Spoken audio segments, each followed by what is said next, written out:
Hai semuanya, Assalamualaikum warahmatullahi wabarakatuh. Jumpa lagi di channel aku. Nah, kali ini aku mau bahas tentang alat kontrasepsi, yaitu AKDR atau alat kontrasepsi dalam rahim, atau disebut juga dengan IUD. Yuk simak penjelasannya sampai habis ya. Sebelum itu jangan lupa untuk klik subscribe, like, dan share.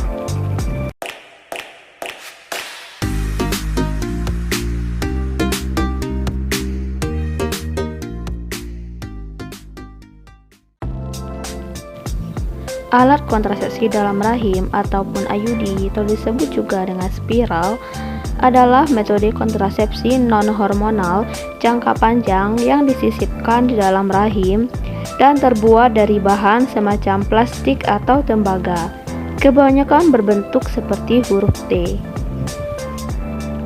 Cara kerja alat kontrasepsi ini adalah menghambat kemampuan sperma untuk masuk ke tuba falopi, mencegah sperma dan ovum bertemu, mencegah implantasi telur di dalam uterus.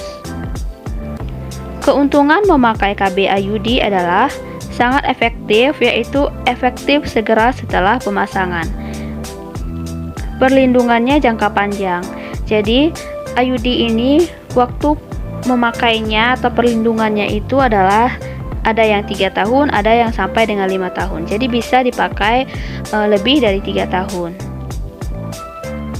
Tidak mempengaruhi kualitas dan volume ASI. Karena IUD ini tidak mengandung hormonal, jadi dia tidak mempengaruhi produksi ASI. Dapat langsung dipasang setelah persalinan atau keguguran.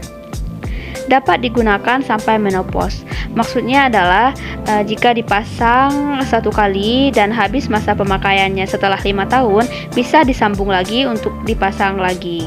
Jadi bisa dipakai sampai menopause. Tidak ada interaksi dengan obat-obat. Kerugian IUD ini adalah sakit atau kram selama 3-5 hari setelah pemasangan. Hal ini tuh biasa karena masih dalam masa penyesuaian setelah pemasangan. Tidak mencegah infeksi menular seksual. Tidak bisa melepas AKDR sendiri karena kita harus pergi ke klinik untuk mencabutnya. Jadi tidak bisa dilepas sendiri, tidak seperti pil yang bisa kita hentikan kapan saja. Harus rutin memeriksa posisi benang. Jadi posisi benang harus kita periksa setiap 6 bulan sekali. Efek sampingnya adalah terjadi perubahan pola haid, terutama 3-6 bulan pertama. Haidnya menjadi lama dan banyak, tidak teratur, kadang nyeri haid.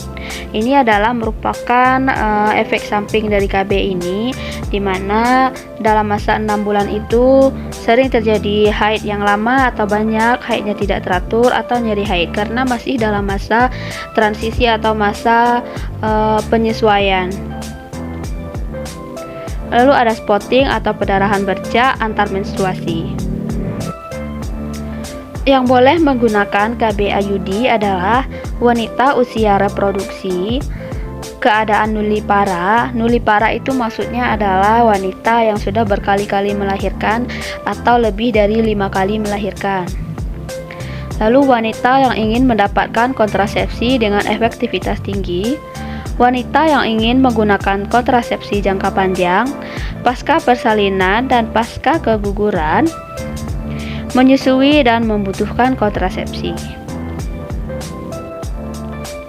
Yang tidak boleh menggunakan KB ini adalah wanita hamil atau diduga hamil, gangguan perdarahan, radang pada alat kelamin, lalu adanya kecurigaan tumor ganas di alat kelamin, adanya tumor jinak rahim, kelainan bawaan pada rahim, alergi logam, berkali-kali terkena infeksi radang panggul, ukuran rongga rahim kurang dari 5 cm, diketahui menderita TBC pelvic. Jadi semua yang tertulis di sini tidak boleh menggunakan KB IUD karena dapat memperparah keadaan atau kondisi kesehatannya. Waktu pemasangan KB IUD dilakukan pada saat haid, segera setelah induksi haid atau abortus spontan, setelah melahirkan dan abortus, setiap saat bila yakin tidak hamil, dan selama 1-5 hari setelah senggama yang tidak dilindungi. Jadi, setelah pemasangan, bunda-bunda tidak boleh melakukan hubungan seksual terlebih dahulu selama lebih kurang 7 hari. Jadi selama 7 hari tidak melakukan hubungan seksual pasca pemasangan. Atau jika ingin melakukan hubungan seksual, boleh menggunakan kontrasepsi lain, misalnya kondom. Nah, itulah penjelasan video kali ini. Semoga bermanfaat. Kita jumpa lagi pada video selanjutnya. Jangan lupa untuk klik subscribe, like, dan share ya. Bye-bye. Assalamualaikum warahmatullahi wabarakatuh.